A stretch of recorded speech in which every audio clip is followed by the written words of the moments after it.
বিশ্বকাপের ইতিহাসে সেমিফাইনাল মঞ্চে আর্জেন্টিনার পারফরম্যান্স বরাবরই নজরকাড়া। ফুটবল পরাশক্তি দলটি এখন পর্যন্ত বিশ্বকাপের সেমিফাইনালে কখনো পরাজয়ের মুখ দেখেনি, বরং প্রতিবারই ফাইনালের টিকিট নিশ্চিত করে নিজেদের সামর্থ্যের প্রমাণ দিয়েছে। আর্জেন্টিনার প্রথম বিশ্বকাপ ফাইনালে ওঠার গল্প শুরু ১৯৩০ সালে উরুগুয়েতে অনুষ্ঠিত সেই আসরের সেমিফাইনালে যুক্তরাষ্ট্রকে ৬-১ গোলে হারিয়ে প্রথমবারের মতো ফাইনালে জায়গা করে নেয় আলবিসেলেস্তেরা।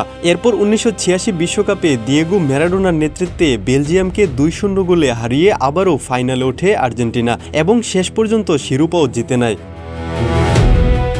১৯৯০ বিশ্বকাপে স্বাগতিক ইতালির বিপক্ষে রোমাঞ্চকর সেমিফাইনালে নির্ধারিত সময় ও অতিরিক্ত সময়ে ১-১ সমতার পর টাইব্রেকারে জয় তুলে নিয়ে টানা দ্বিতীয়বারের মতো ফাইনাল নিশ্চিত করে দলটি।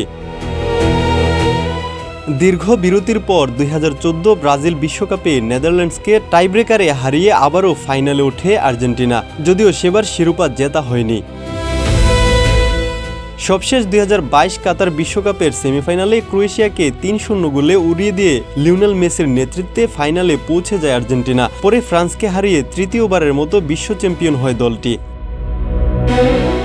ইতিহাস বলছে বিশ্বকাপের সেমিফাইনাল আর্জেন্টিনার জন্য সবসময়ই আত্মবিশ্বাসের মঞ্চ।